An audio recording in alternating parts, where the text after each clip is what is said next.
ازيكم؟ يا رب تكونوا كلكم بخير. حلقة جديدة ومراجعة جديدة لمسلسل أجنبي جديد. ولكن قبل أي حاجة، لو أول مرة تشوفني فخد جولة في القناة، هتلاقيني عامل مراجعات لأفلام ومسلسلات عربي وأجنبي. ولو المحتوى بتاعي عجبك اتأكد إنك تعمل سبسكرايب عشان يوصلك كل جديد.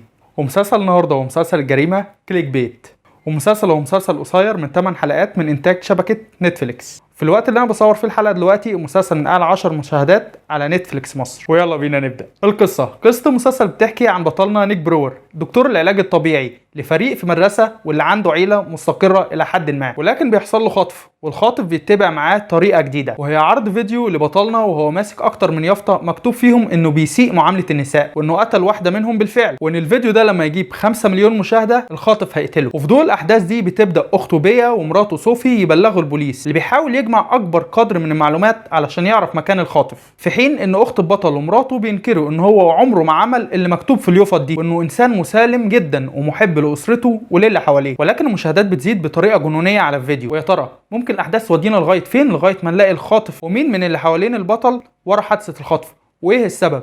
والسؤال الاهم، هل البطل عمل المكتوب في اليافطه ولا الكلام ده غلط؟ وخصوصا لما تظهر ادله بتدينه. اول حاجه ممكن اتكلم عنها هو ان قد ايه التطور واللامبالاه عند الناس في الوقت الحالي ممكن يخلقوا طرق جديده ومبتكره للخطف والتهديد بالقتل وتعريض حياه الغير للخطر، لان ببساطه كل ضغطه لمشاهده فيديو كانت بتعرض حياه انسان للموت، ومع ذلك الناس كانت بتدوس عليه وعايزه تشوف الفيديو وتتاكد بنفسها. كل شير للخبر لاستغلاله في المشاهدات الشخصيه او الاخباريه لمجرد انه كان ترند كان بيزود المشاهدات على فيديو البطل ويقربوا اكتر للخطر. ولو عكسنا ده على حياتنا فانت ممكن تكون بتشارك في رفع مشاهدات محتوى تافه لمجرد انه ترند، وتعزز من امكانيه استمراره وتقليده ومشاهداتك دي. ومن هنا جت فكره تطور الجريمه في المسلسل حتى لو ما كانتش مذكوره في المسلسل. وفي تفصيله برغم انها صغيره ولكني حبيت اتكلم عنها، وهي طريقه عرض الشات او شاشه اللابتوب على الشاشه. بالرغم من انها بقت معتاده وبنشوفها في اعمال كتير، ولكنها هنا كانت متناسبه جدا مع طبيعه العمل. في المسلسل هنا كل حلقه بنتكلم عن شخصيه وبنركز عليها، سواء كانت الشخصيه دي ليها علاقه مباشره بالبطل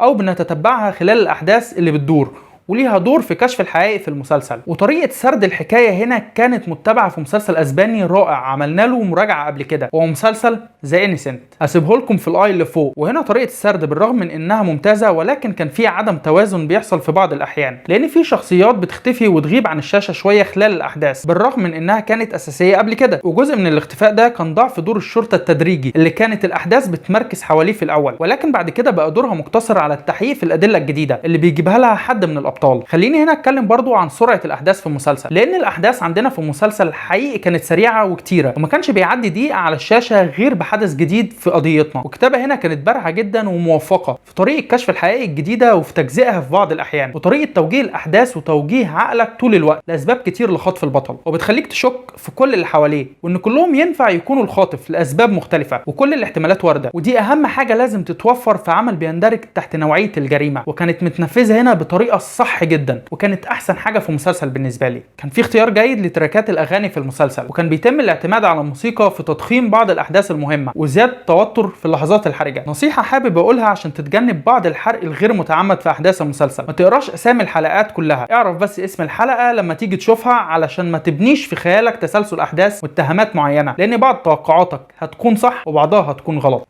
التمثيل هنا في مسلسل معظم الابطال كان تمثيلهم جيد لجيد جدا. علم معايا دور الضابط والزوجه وكان ادائهم ممتاز ويمكن احسن الاداءات في المسلسل. دور البطل هنا كان جيد، ودور الاخت كان متذبذب في الحلقات، شويه جيد وشويه مقبول. المسلسل ده ليك لو بتحب مسلسلات الجريمه اللي بتكشف لك الحقائق واحده واحده وبتلعب بدماغك كوره وبتشككك في كل الناس عقبال ما بتكتشف الجاني. تقييم المسلسل هو 8 من 10. سؤال الحلقه هو ايه احسن مسلسل جريمه شفته؟ عرفوني رايكم تحت في الكومنتات. في نهايه الحلقه زي ما بقول دايما، لو الحلقه عجبتكم دوس لايك، لان ده فعلا بيفرق ان الحلقه تشاف من ناس تانية مهتمين وبيدعمني جدا. واعمل سبسكرايب لو لسه ما اشتركتش وفعل زر الجرس علشان يوصلك كل جديد. واستنوني الحلقه الجايه، هتلاقوني على يوتيوب، فيسبوك، تويتر، انستجرام. سلام.